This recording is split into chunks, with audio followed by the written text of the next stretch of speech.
Halo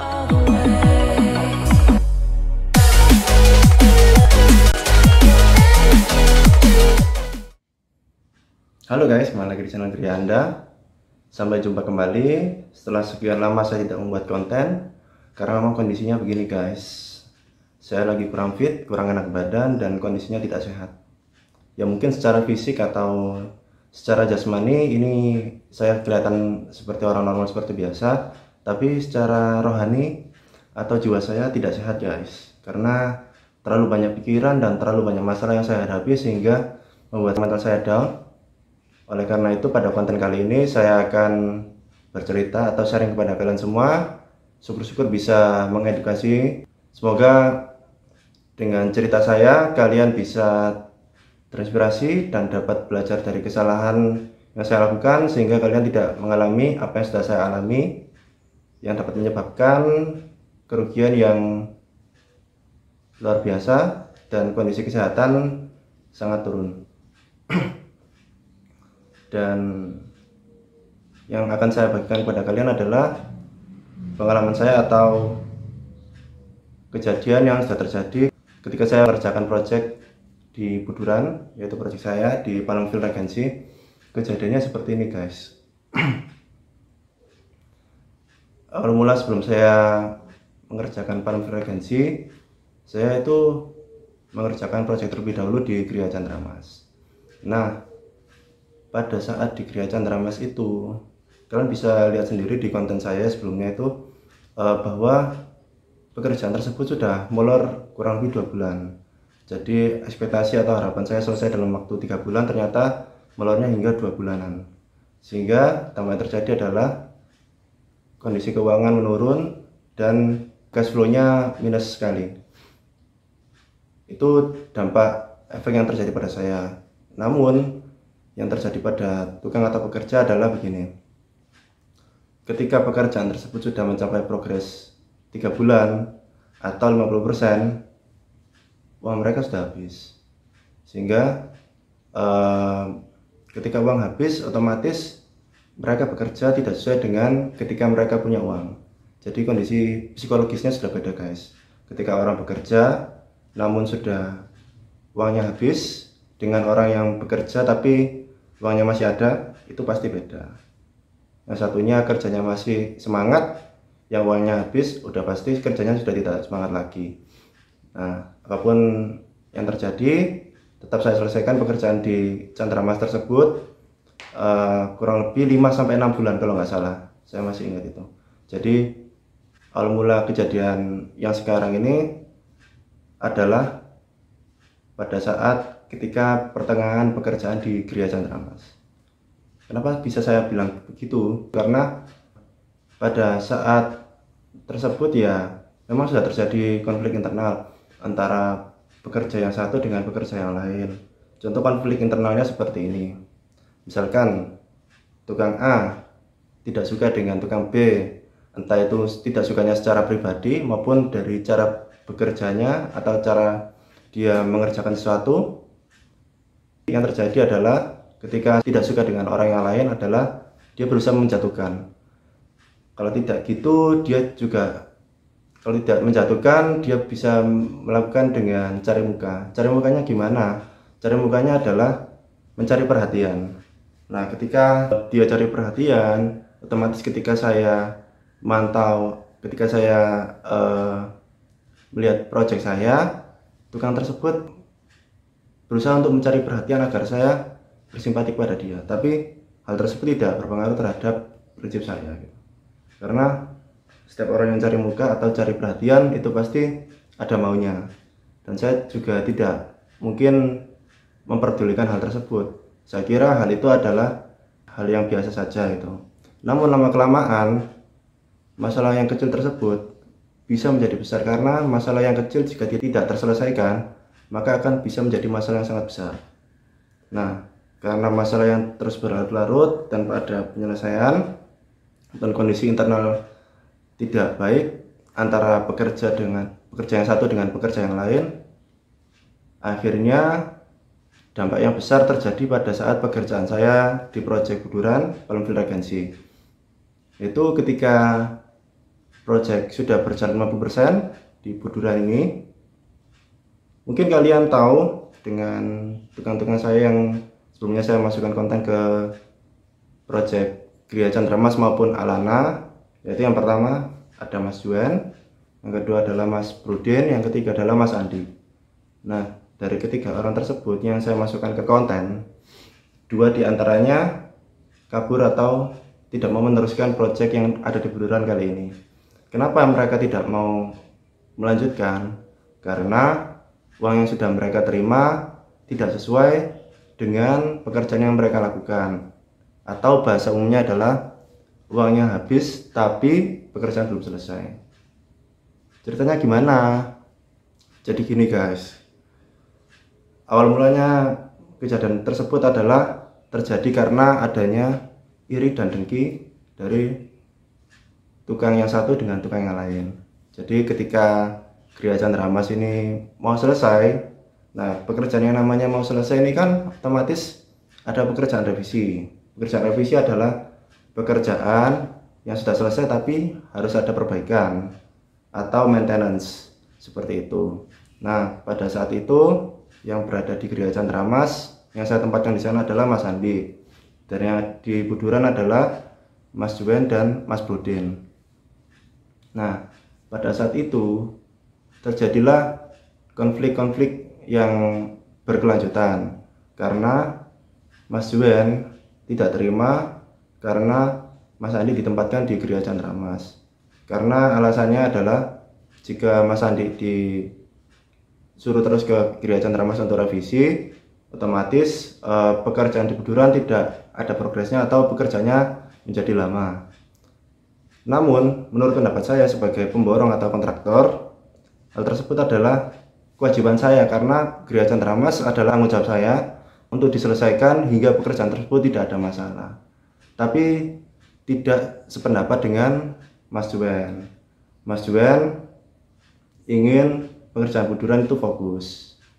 Jadi karena ada simpang siur yang berkelanjutan tersebut, akhirnya terjadilah konflik. Jadi Mas Juwen ini tidak suka dengan cara kerjanya Mas Andi. Begitupun dengan saya juga, karena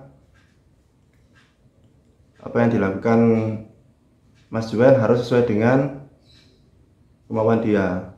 Misalkan jika tukang yang lain tidak nuruti keinginannya Mas Juwen, otomatis dia akan nesu. Nesu itu marah. Marah itu dalam arti dia itu gondok. Kalau misalkan dia itu lagi posisi marah atau gondok, dia itu biasanya tidak banyak bicara. Tidak banyak bicara.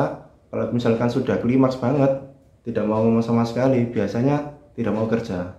Tidak mau kerja, akhirnya kalau anak sekolah itu istilahnya bolos guys. Istilahnya bolos.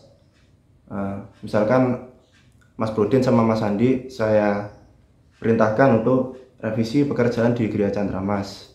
Nah ketika 2 orang tersebut saya tempatkan di Gria Chandra Mas, Mas Juwen ini memilih untuk tidak bekerja, untuk mengerjakan proyek di Buduran. Nah itu adalah salah satu keirian dia dalam pekerjaan ini, karena dia merasa bahwa dia memikirkan semuanya pekerjaan di Buduran ini secara sendirian. Jadi seolah-olah dia itu yang mengatur semuanya, yang mengerjakan paling banyak. Jadi dia merasa iri kepada Mas Andi maupun Mas Bruden karena kontribusi atau partisipasi di Buduran ini tidak sebanyak dengan Mas Juwen. Padahal menurut saya, jika saya sudah memerintahkan tersebut kan otomatis para pekerja kan harusnya menuruti atau mengikuti dengan arahan yang saya buat. Tapi realitanya tidak seperti itu guys. Jadi Mas Juwen maupun Mas Bruden ini memiliki ego yang sangat besar. Jadi apa yang harus mereka lakukan tidak harus sesuai dengan apa yang saya suruh atau yang saya perintahkan. Jadi otomatis karena hal tersebut tidak ada pemecahan masalah atau solusi, akhirnya yang terjadi adalah mereka yang saya maksud ini adalah Mas Juwen dengan Mas Bruden. Kalau yang saya tahu Mas Andi ini adalah orang yang baik, jadi tidak mungkin melakukan hal-hal yang tidak sesuai dengan norma atau ketentuan yang berlaku. Jadi akhirnya Mas Juwen dan Mas Bruden ini memutuskan untuk tidak meneruskan atau melanjutkan pekerjaan proyek yang di Buduran. Kenapa bisa begitu guys? Karena mereka tidak bisa mengerjakan sesuai dengan deadline, dan ketika deadline tersebut sudah mepet, pekerjaan tersebut belum selesai. Misalkan pekerjaan tersebut kurang 2 minggu. Nah, dalam 2 minggu itu masih banyak sekali pekerjaan yang belum selesai. Bahkan pekerjaan kasaran atau pekerjaan yang bukan finishing itu masih banyak yang belum selesai. Misalkan ngelepo, kemudian pekerjaan benangan, pekerjaan roster, ban-banan, pekerjaan keramik, dan lain-lain. Itu bahkan belum masuk ke proses finishing atau pengecatan. Akhirnya mereka berdua tidak meneruskan pekerjaan tersebut dan meninggalkan kunci pemilik rumah atau kunci owner pemilik rumah di depan. Itu tepatnya di atas genteng, di depan pagar. Saya masih ingat itu. Dan mereka sebelum meninggalkan proyek tersebut sudah ada tanda-tanda guys. Tanda-tandanya adalah dari perilaku mereka, yaitu perilaku yang dapat kalian ketahui ketika orang tersebut ada masalah dengan kalian atau dengan saya. Pasti bisa dilihat dengan ciri-ciri tersebut. Misalkan yang pertama dari perilakunya, terus yang kedua gerak-geriknya, yang ketiga adalah sudah terbaca dari raut muka atau mimik wajah yang kalian ketahui. Kenapa mereka bisa sikapnya berubah? Karena tukang pada umumnya yang saya ketahui atau orang-orang pada ketahui kan, namanya orang bekerja kan harusnya jika mereka ingin ngebon atau ingin menerima upah atau bayaran, otomatis yang mereka kerjakan harus sesuai dengan apa yang mereka minta. Misalkan progres yang sudah mereka kerjakan adalah 10%. Jadi upah yang atau hak yang harus mereka terima adalah sebesar 10%. Misalkan total upahnya adalah 10 juta dari 100% proyek yang mereka kerjakan. Jika progresnya sudah mendapat 10% atau progres pekerjaannya 10%, otomatis mereka berhak menerima 1 juta. Namun apa yang saya harapkan dan yang terjadi tidak sesuai dengan realita. Semoga kita dapat belajar dari peristiwa yang saya alami ini. Apa sih hikmah atau pembelajaran yang dapat kita ambil? Yang positif adalah kita tidak boleh percaya 100% kepada orang lain, kecuali keluarga ya guys. Saya yakin kalau keluarga pasti niatnya baik, cuman mungkin dari penyampaiannya mungkin berbeda antara keluarga yang satu dengan keluarga yang lain. Tapi ini yang saya bahas adalah orang lain. Karena apa? Ketika kita sudah percaya 100% kepada orang lain, otomatis mereka memiliki celah atau niat yang buruk kepada kita. Bisa jadi kita dimanfaatkan untuk diambil keuntungannya, seperti itu. Jadi saya membuat video ini tidak ada maksud apa-apa, saya hanya mengklirkan saja mengenai peristiwa yang sangat berharga ini. Saya juga berterima kasih banyak kepada Mas Juwen dan Mas Broden karena sudah berpartisipasi dalam Gria Anda, sudah membantu proyek-proyek saya sebelumnya, misalkan di Alana, Gria Chandra Mas, Jaya Harmoni, dan lain-lain. Saya berharap dan saya doakan Mas Broden dan Mas Juwen sehat selalu, dan semoga kedepannya makin sukses selalu. Saya tidak ada niatan jelek atau ingin menjelek-jelekan kalian dalam video kali ini, karena apa ya, peristiwa ini atau kejadian ini dapat kita jadikan pelajaran bersama. Karena mungkin kalian yang di luar sana yang masih polos atau yang belum tahu mengenai dunia perproyekan, saya bisa sharing pada kalian semua. Cukup saya saja yang mengalami hal ini, karena kalian dapat belajar dari pengalaman saya untuk menjadi lebih baik. Tidak perlu kalian mengalami sendiri, cukup saya saja. Dan semoga bagi klien maupun pemirsa atau netizen yang melihat channel video ini dapat memilih orang yang tepat. Yang pasti kita bukan dukun guys, kita tidak bisa melihat orang ini baik atau buruk, tapi yang pasti kita dapat melihat ciri-ciri orang ini akan berniat buruk pada kita atau tidak. Caranya gimana? Caranya gampang guys, tinggal kita lihat perilakunya saja, sikap dia seperti apa, terus cara dia bicara. Karena jujur saja pada waktu itu saya sudah menyadari guys, sebelum mereka meninggalkan proyek di Buduran ini, mereka sudah sempat apa ya, gaya bicaranya sudah berbeda pada saat biasanya ketika tidak ada masalah. Kemudian sikap mereka juga berbeda. Mereka yang saya maksud ini saya konfirmasi lagi guys ya, Mas Brodin dan Mas Juwen. Kalau Mas Andinya masih tetap lanjut mengerjakan di Buduran, tidak ada masalah. Jadi dari sikap, perilaku, gaya bicara, dan yang ketiga adalah raut muka. Raut muka atau mimik muka ini dapat dibaca juga guys. Jadi apakah dia alisnya agak merengut gini atau tidak gitu. Jadi kita bisa membaca karakter orang itu dari 3 hal tersebut. Kalau menurut saya ya guys ya, karena saya bukan ahli psikologi atau ahli dalam bidang membaca pikiran orang seperti itu. Karena ini berdasarkan dengan apa yang saya alami sendiri dan saya share kepada kalian semua.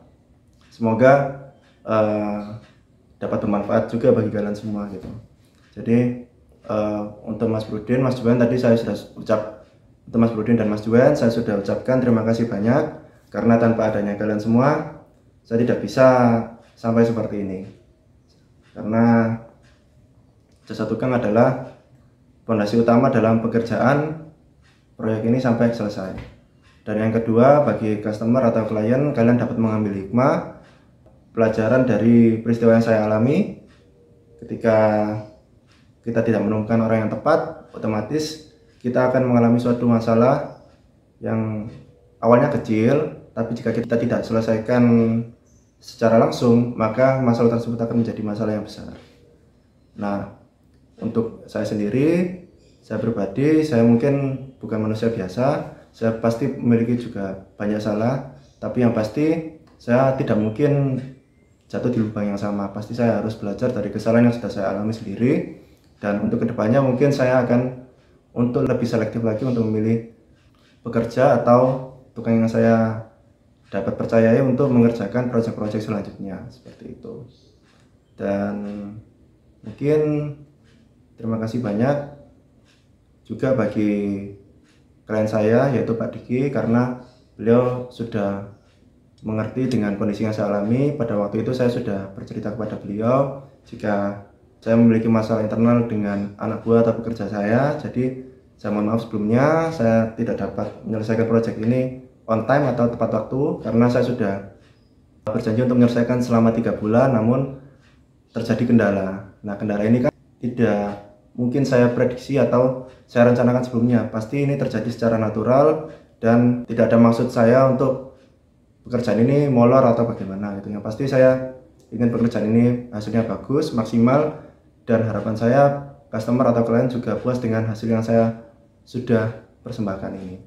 Jadi mudah-mudahan kedepannya saya bisa lebih baik lagi, introspeksi diri lebih baik, karena untuk mencari orang yang baik sempurna itu susah.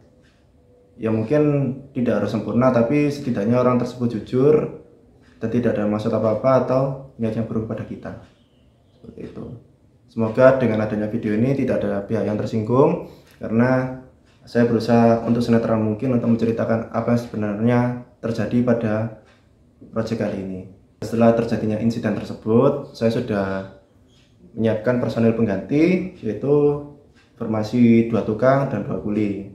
Ditambah lagi personil yang masih ada, yaitu Mas Andi. Jadi totalnya 5 orang untuk menyelesaikan proyek ini semaksimal mungkin, sebaik mungkin, dan secepat mungkin. Karena pemilik rumah juga tidak bisa berlama-lama untuk menunggu proyek ini selesai, karena klien saya ini posisinya adalah sewa apartemen untuk sementara tinggal selama rumah ini masih direnovasi. Jadi ketika proyek ini molor atau terlalu lama, otomatis klien akan membayar sewa lebih banyak lagi.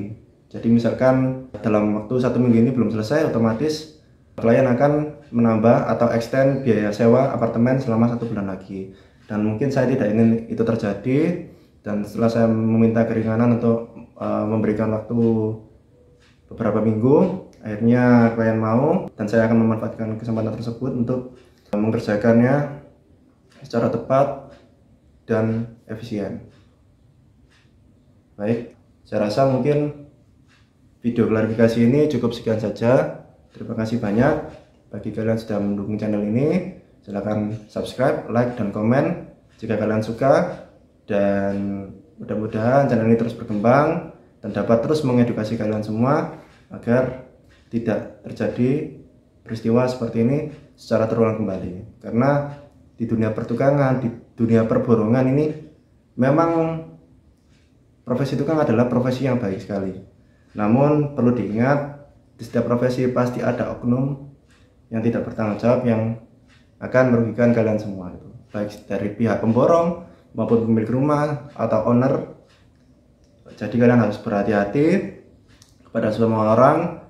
Mungkin tidak harus percaya 100% dengan kata-katanya, setidaknya kalian bisa memilih dan memilah dari segi 3 poin tadi yang sudah saya sampaikan, dari segi bicara, dari segi gerak-geriknya atau sikapnya, yang ketiga dari mimik wajah atau raut mukanya itu.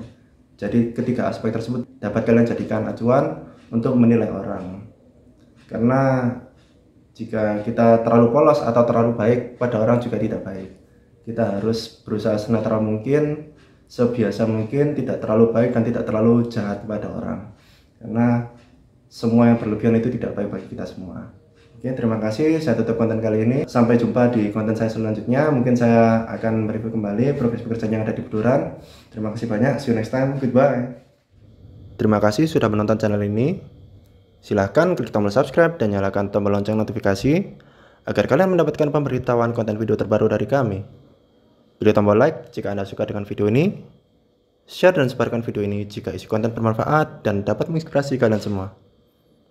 Dukung terus channel Kria Anda supaya kami dapat berkembang dan akan terus berkarya membuat konten inspiratif dan informatif.